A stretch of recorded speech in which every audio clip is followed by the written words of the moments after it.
Welcome to Understanding Risk, a 5-part podcast series by Apple and Pear Australia.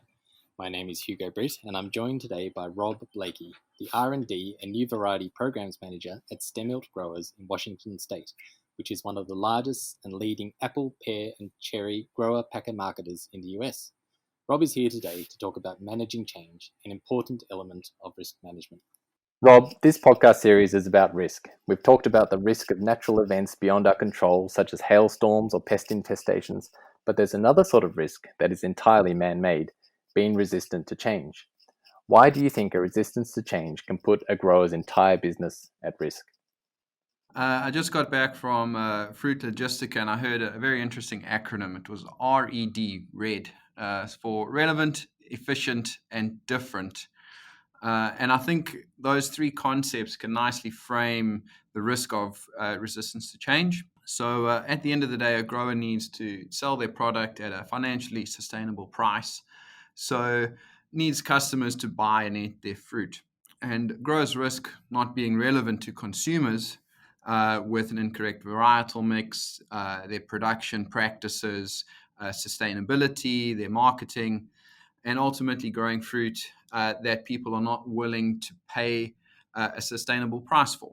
And then for efficiency, thought about that one, and fruit growers globally are under a cost price squeeze with increasing input prices, particularly labor, and stagnant to falling returns. So those growers need to increase their production efficiencies to manage their input costs and update their orchard mix to varieties with decent returns so that their income isn't whittled away over time and that their orchard value does not deteriorate over time, and at the end of that orchard life there is some value there if the orchardist wants to sell.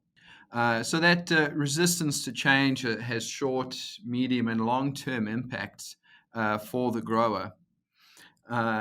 A good example of this is the pear industry in the US, here in Oregon and Washington, which is going through these changes as orchards weren't modernized to improve productivity and efficiency, and their variety mix is outdated.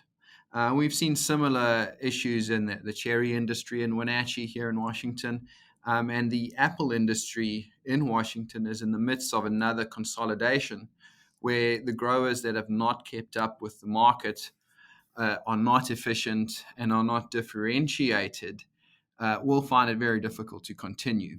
And then the D in that RED acronym is difference, and competing in a commodity market is very difficult because price is often the only lever to pull to increase sales. But with those increasing input prices I mentioned earlier, that's a very bad place to be as a grower. So you need to have a varietal mix that is different from the standard commodity varieties. What are some of the emerging agricultural technologies that growers can't afford to ignore, and why would they lose competitive advantage by refusing to adapt? So new varieties are the obvious answer, since I work heavily in that area. But that being said, apple growers especially should be very careful about what varieties to grow because new varieties are expensive to commercialize. So it's important that growers choose the right program to partner with, and that program has to compete with the volume of supply, price of the fruit, and price or returns back to the grower, and of course production efficiencies.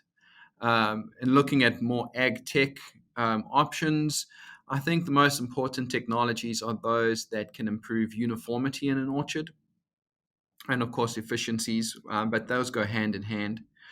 So with the cost of labor increasing, manual tasks need to be simple and repeatable through the orchard. So whichever pruning and training strategy you can use to do that. And also some technologies that can have good value if used wisely are remote sensing, maybe with drones or a plane, autonomous vehicles, which there are a number of options coming to market. Water monitoring, and some less interesting one is payroll automation, which we've seen a lot of benefit from. And then technologies to assist the grower in making decisions are always helpful. As we growers tend to be increasing in size, and there's a lot more on each farmer grower's plate. Also, reducing manual labor and enabling the remaining staff to be more efficient in their time and allow them to operate at a higher skill level are all trends we're seeing in the ag tech space.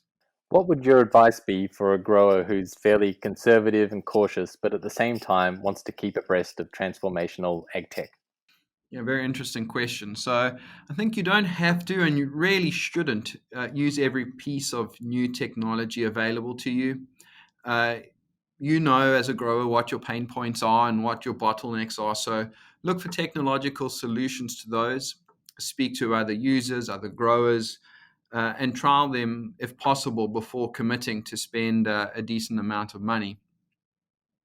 And what I found is if there is technology I'm interested in, I find it useful just to take a step back, wait a few weeks, months, find and compare their competitors, and look at the features, the pricing, and the potential value addition you can see in your operations. And if you aren't finding any competitors, just wait a year or so. There will be some.